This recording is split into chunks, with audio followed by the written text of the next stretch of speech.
Man, getting Diego Pavia back would be a dream scenario for the Commodores.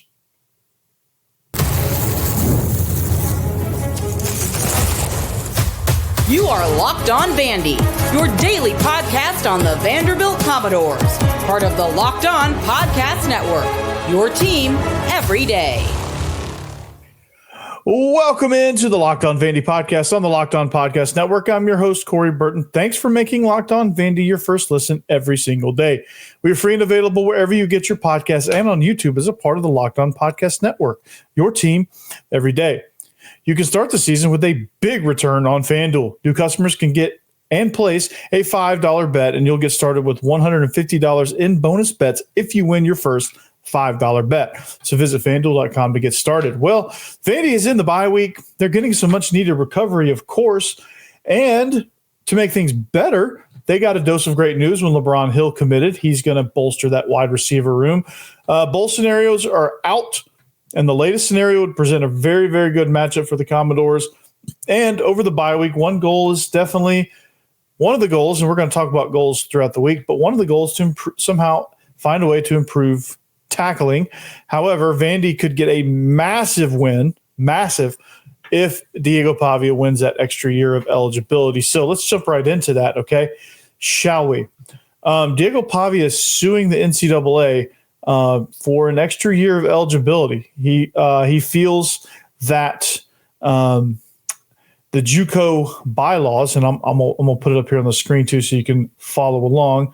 Pardon the it's a little bit of a whatever shot. But he says the lawsuit argues that JUCO bylaws don't promote competition or help college athletes stifle the competition for football players. It also argues that it harms college athletes along with the quality of Division I football. He feels like that the eligibility limitations prevent him from earning his fair share of NIL opportunities, things like that. And also he says that that limiting athletes to 4 seasons in any sport at the Division I level is not good. And he says he's wrongfully limited from using a redshirt season in a 5th year and further limits the chance to earn NIL revenue. So what that means is this, okay? What that means is he went to a JUCO his first year. He transferred and had only 3 years after his eligibility was out from New Mexico Military Institute because he did redshirt a year and he's only played three seasons, and he's trying to petition for that 4th season because he's now getting NIL money at Vanderbilt, and he is now realizing his earning potential, and he's trying to do everything that he can to earn that and get that potential. And to be honest, with the way they've been ruling with all this NIL stuff and transfer stuff and immediate eligibility, which I think he had to sit out a season, maybe. There was some sort of eligibility stuff that he had to go through getting to New Mexico State. But I think with the way they've been ruling with all of this stuff, I seem to believe that, and this is just my opinion, this is based off absolutely nothing right now. I don't have any handy information or insider information on what's going on with this lawsuit, but I think he has a really good shot at winning. I think that case, and I think this is going to set the tone for a lot of these JUCO athletes coming out, and they're going to start, and this may change the way JUCO is looked at, because it is their first college opportunity, but they might start treating that like prep school with all this NIL stuff. Like, your clock may not start at the 4-year level until you start at the 4-year level. So you can be in college for 5 years, but you play that first year at JUCO. They're going to treat that like kind of like an extra year of high school now.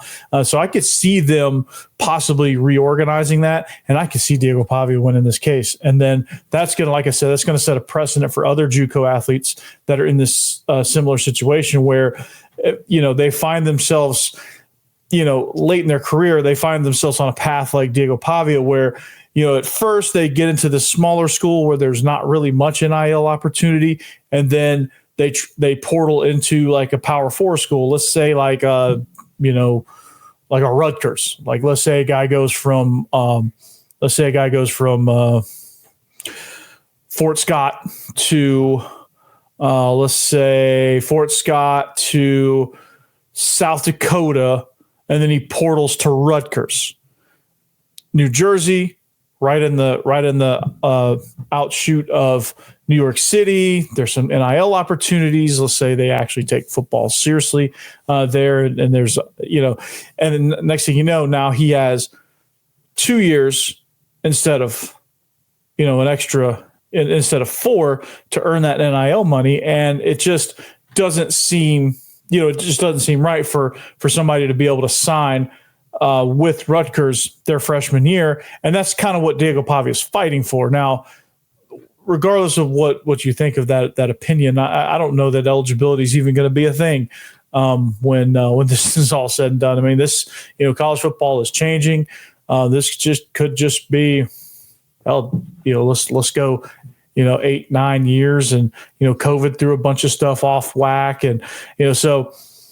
That being said, I think he's going to win this, and I think there's going to be some more cases out there where guys appeal, especially now, and then I think that's going to change the scope of JUCO, and that's going to they're going to have to be forced to change how they legislate guys coming out of junior college and say, okay, well, now your clock starts as soon as you hit the 4-year plan, but you've got to understand that as soon as you hit a 4-year university, especially if it's at the Division I level, like whatever NIL opportunities you have, that's what you have. So if you get 2 years at Vanderbilt and 2 years at New Mexico State, hey, that's plenty of opportunity. That's fair.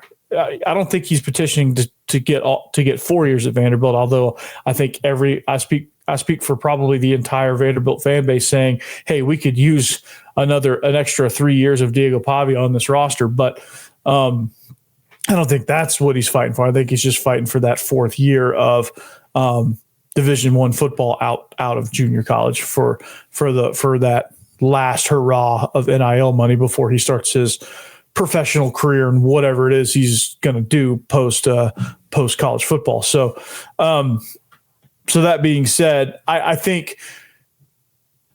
I know for a fact Vandy fans would love to have him back. This Vandy team would love to have him back. The staff would love to have him back. He would love to come back. And the impact that he's had has been incredible. I think he's found a wealth of NIL opportunity. I think he, since he popped on the radar last year in that Auburn game, I think he's found that his star is absolutely rising. And I don't know that if he was still at New Mexico State, if he would have fought for this extra year. I don't know what kind of opportunities he was getting down there at New Mexico State, but he's become a star in college football now. He's become widely known, widely talked about, and there's plenty of opportunities in Nashville for him. And, I would like to see him get that extra year, because he's not going to be an NFL quarterback. He's just not. I think we can all agree on that, and I think he would agree on that. He's a ball player. I think at best he could be a Taysom Hill type player in the NFL. Maybe the Broncos draft him for that kind of hybrid role. Maybe he goes the Eli Stowers route and quits playing quarterback and just becomes a utility guy, which he'd be a hell of a utility guy because he's a tough dude. He's a tough runner, competitive, and just has that spirit about him. So, but his impact has been phenomenal, man. I would love to see him from a leadership perspective come back to this program and lead for one more year, develop these receivers in a full off season this time, and really kind of get things right before he passes the torch. Okay. And he still may stick around and get things right while he's training for the NFL or whatever he decides to do. I think he's if it's just this year, then so be it. This was a great, phenomenal year. This was a year that I think reestablished some hope for a lot of Vandy fans. So I think, honestly, I don't think a lot of Vandy fans would be terribly upset if he left, because the contributions that he's made to this program has been vast. I know every single person is watching this story very closely and praying that, hey, let's get another year of eligibility for Diego Pavia, because he's been phenomenal. His contributions have been great, and we definitely appreciate everything that he's done for this program and getting it back on the map with some huge historic wins. And Vandy fans would like to see him running back. But again, also, he's made such an impact that I think Vandy fans would be happy for him no matter what happens in this scenario. He is fighting in a court of law, so that we are subject to that ruling. So it's not for lack of trying, and this would be a phenomenal win if he could jump back into this roster next year with a full off season to build some chemistry with these wide receivers. I would love to see what these guys have in store. And I would love to see kind of what this team would look like under a full year of Diego Pavia, under a full year of Steiner, under a full year of Beck and Kill, with everything established. And it's not starting from scratch, trying to find who can do what. It's trying to figure out how can we make this thing better. And so that'll be an interesting bit of news. I guess that'll affect some of the transfer portal additions as well. And then we'll talk about some of the offseason goals that should probably start to be looked at during this bye week. We'll talk about that late as we navigate through this week. But I think with this bye week, some of the immediate things that you have to improve, have to look at tackling. We'll talk about that and the importance of that next. All right, Roy. Vandy fans, listen up, man. You need to download the Roy app. You've heard us talk about Roy all season long and how they're revolutionizing the NIL industry. Roy allows you, the fan, to say who gets the NIL money. And here's what I absolutely love about Roy. You get your money back if the player transfers. Roy is helping us keep our team intact, and that's actually good for the game long term. It builds that extra layer of NIL. So I don't want to say the lesser guys, but like the guys that don't get a whole lot of publicity get an opportunity for you to donate.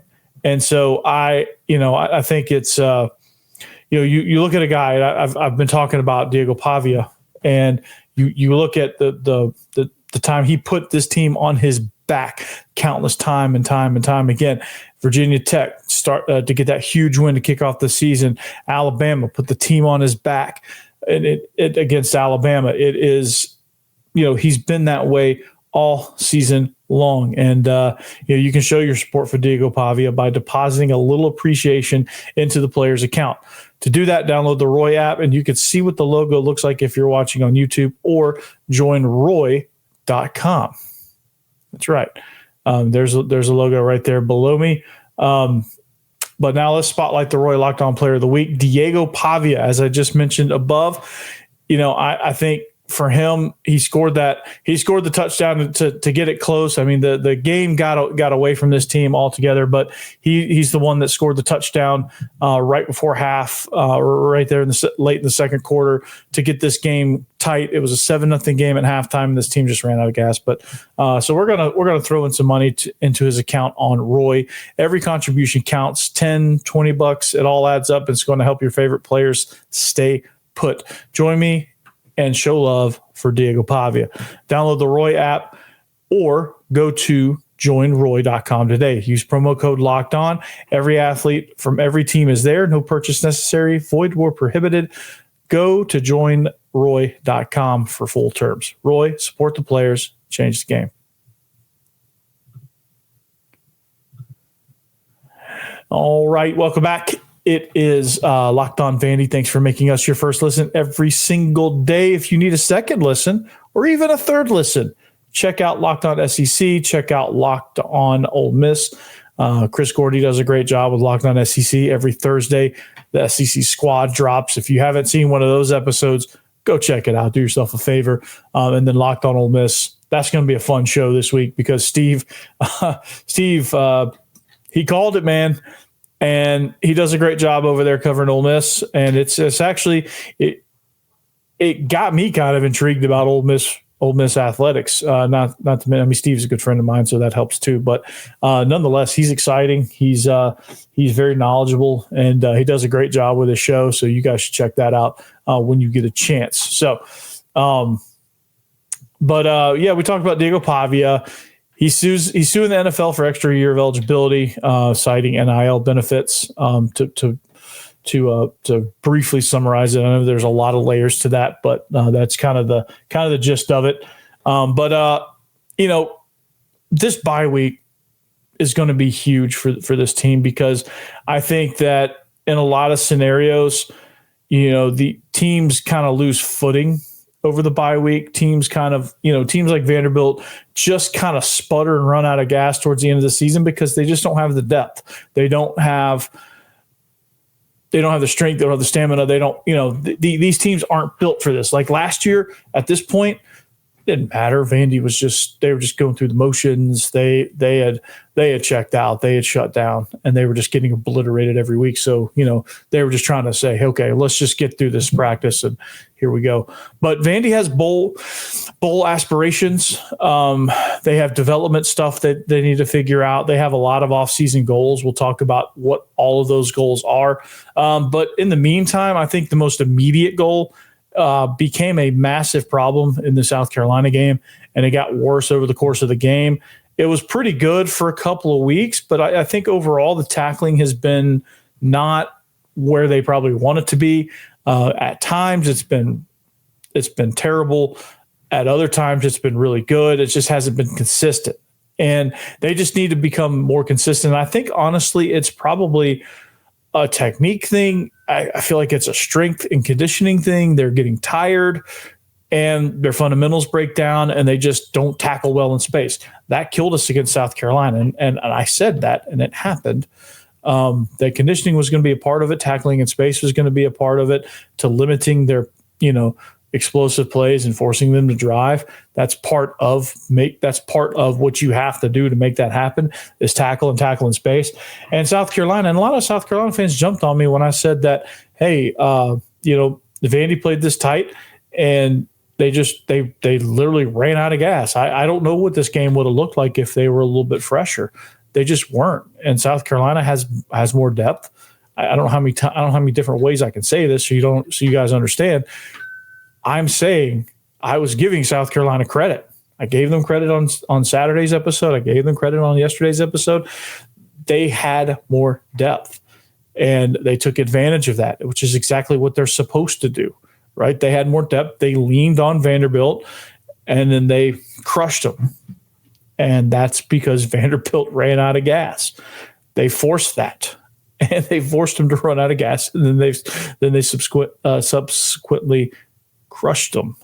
That I don't know how else I can say that, but hats off to South Carolina, and we'll put that one to bed. But they just need to improve tackling. They need to figure out, and they need to figure out when they get tired, the fundamentals go down. When they get tired, they just don't have any power behind their tackles. Like they hit you and they just kind of slide off or bounce off, or the head goes down a little bit, the technique breaks down. They just need to get into a point where it's just muscle memory. They just run up there and poof. They need to develop some more guys in the second and third string so that they can rotate guys in that are fresh, because you have to be able to tackle in space in this league. If you can't, you're cooked, right? If a running back kind of briefly breaks out and you get to him and you have a chance to take him down for a 2-yard gain, and then you miss that tackle and you're the only guy there, and it goes from a 2-yard gain to a 12-yard gain just like that because you missed a tackle, that's problematic. And they have to figure out ways to improve that. And some of that is just improving their strength and conditioning, which they're doing. They didn't have a full off season. They didn't have, they just didn't have a full program. They don't have a full roster of quality depth, that guys that can come in and rotate in and not provide a lot of drop off. Like there's a lot of levels to that, but you have to find a way to improve that tackling, whether it's depth, technique, want to, all that stuff. All that stuff goes to the wayside with fatigue. So I think that's the root of it all. This team was fatigued. The tackling went to hell in a handbasket, and they just couldn't do it. Texas game, same way. Texas, they found a way to figure it out. They found a way to actually tackle better throughout that game. And they were tired because Texas kind of really runs you ragged a little bit. They found ways in the Texas game to make tackles in space to keep them in that ball game. Against South Carolina, I guess it was just too much. I don't know. It was probably just too much. But, tackling over the bye week, that's essential. They're going to work on that stuff. They're going to work on their strength. They're going to work on their technique in the offseason. So it just becomes muscle memory, and just like that. And as soon as they improve their tackling and make it more consistent, I think it's more of a consistency thing, because at times they tackle really well, at times they don't. And so this is this is something that they should they should do, and they should keep working on. This is an ongoing thing, and that's nothing new. It's nothing earth shattering, but I think that's priority number one for sure over the bye week. So some others we'll talk about throughout the course of the week, but that's the main one that stuck out to me on the defensive side of the ball, at least. And then we'll talk offensive side of the ball, and we'll talk about the other off the field departments that maybe need to be doing some work this week and finding some answers as well. So, but bowl, what's fun about being bowl eligible now is you can talk about possible matchups, and there's a possible matchup that I really kind of like. I don't necessarily love the destination. I wish it was somewhere better, cooler, but it can't be, can't win them all. But it's a good matchup though. It would earn Vanderbilt a lot of respect if they won this game. So we'll talk about that. Which one is that? We'll talk about it next. FanDuel. So get ready to tackle NFL action with FanDuel, America's #1 sports book, because right now new customers can bet $5 and get $150 in bonus bets if you win. Hopefully you placed your $5 bet on Mississippi State and nobody else, because if you did my other two picks, you probably lost, and you got pitchforks and torches ready to come get me. So the FanDuel Sportsbook app gives you everything you need to place live bets on the NFL or college football or NHL or NBA all in one place. So when you get a hunch in the middle of a game, you can check out the latest stats. You can view live play-by-play and so much more on the same page where you place your bets. So just visit FanDuel.com to join today. You'll get started with $150 in bonus bets if you win your first $5 bet. That's FanDuel.com. Never waste a hunch and make every moment more with FanDuel, an official sportsbook partner of the NFL.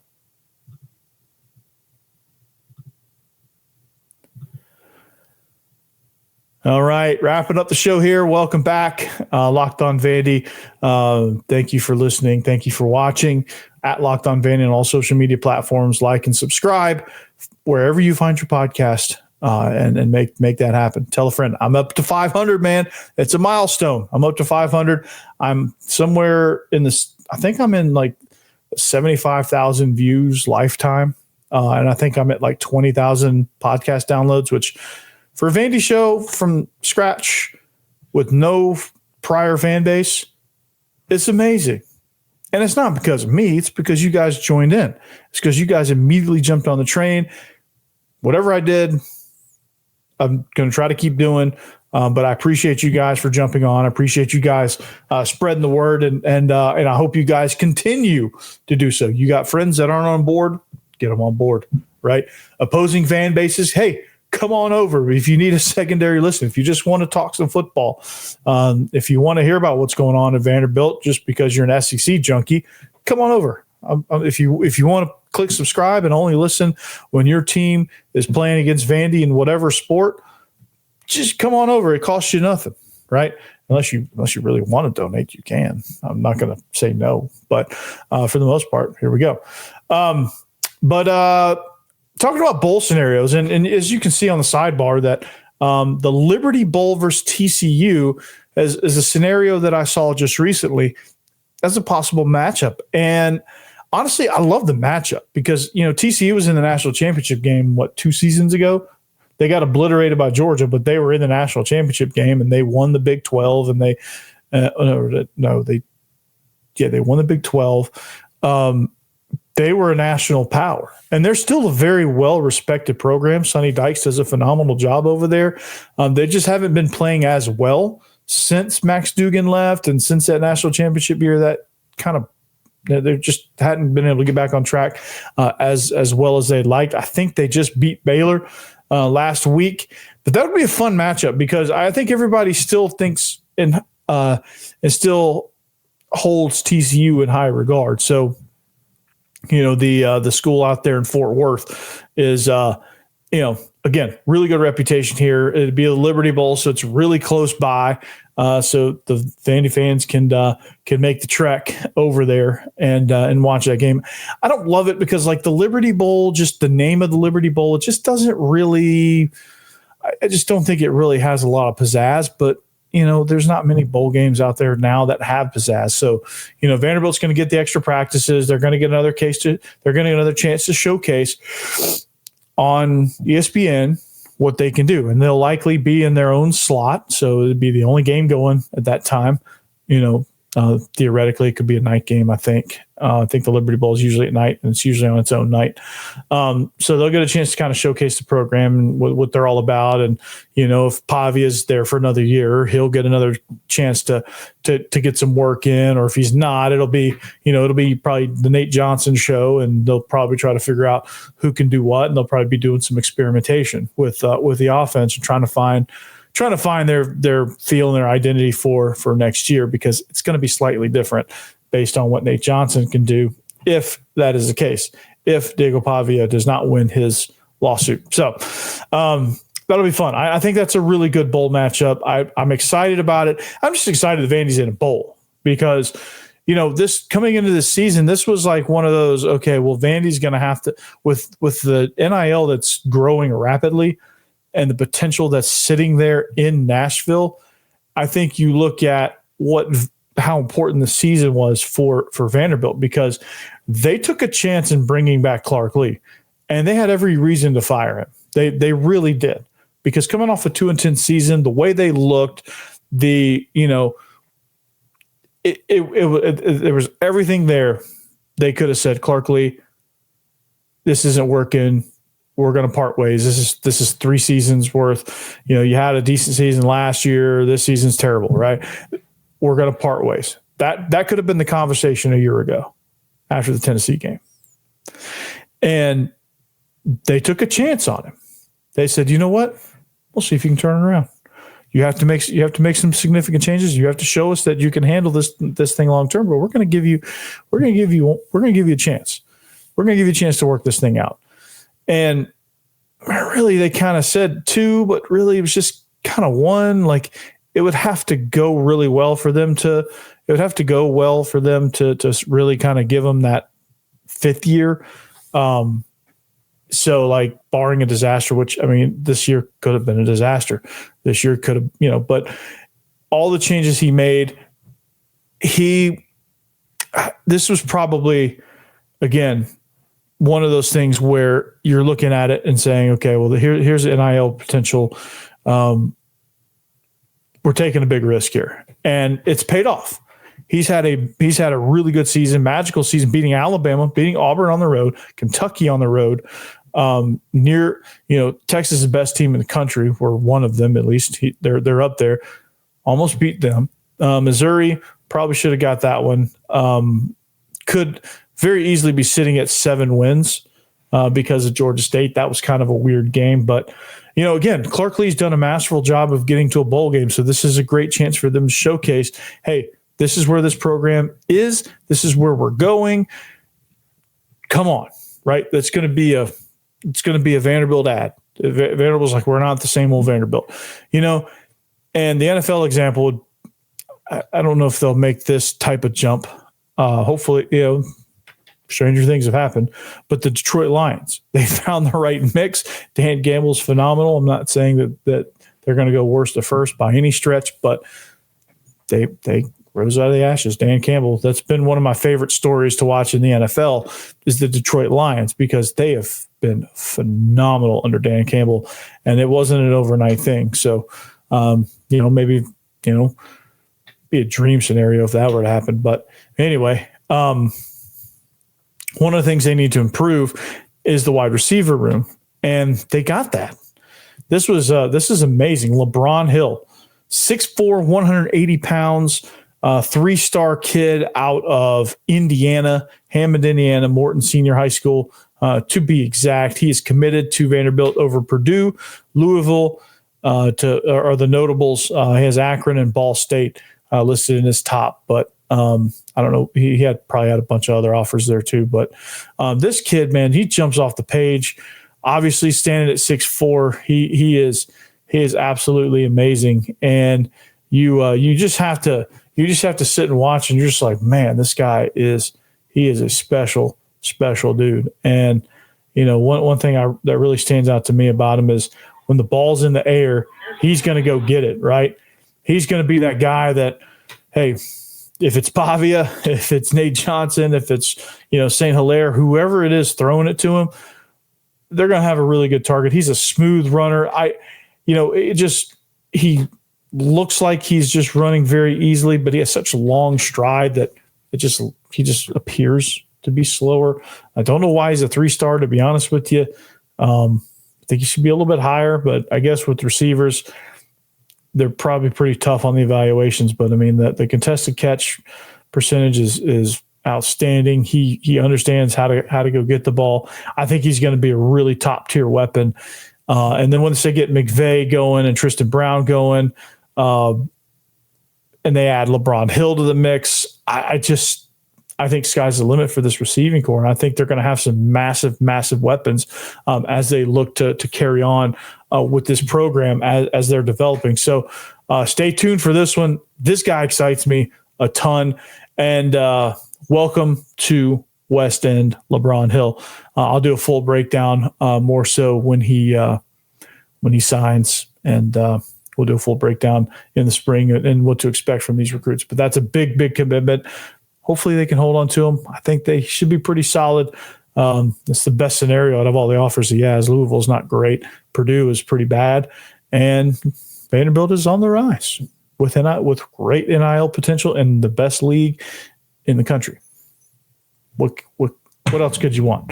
Anyway, that's going to do it. Before I leave, the basketball team is good. The Tyler Tanner effect is real. There's some things with this basketball program that I'm looking forward to when conference play starts. So stay tuned for that. I'm gonna give a little bit of mention to basketball here and there, but like high school, we gotta wait till football season ends, right? But this basketball team, in the meantime, if you're looking for something, this team's pretty good. You should go check them out. The best position, obviously. The key position to this team is the point guard. I think the point guard position for Mark Byington is going to be a game changer. I mean, you just match up the point guard with any other point guards in the league. I mean, you have point guards that are 6'4" slashers. You have a 6'10" point guard on this team. I mean, this is insane. Like I love the point guard position from this team. They're winning some tough games. They're playing some good basketball. They're trying to gel, which the way this team was constructed, it's amazing that they've gelled like this and that they're all on the same page because they haven't played with each other prior with a new coach. So it'll be interesting to kind of see how this team rolls along. But point guard.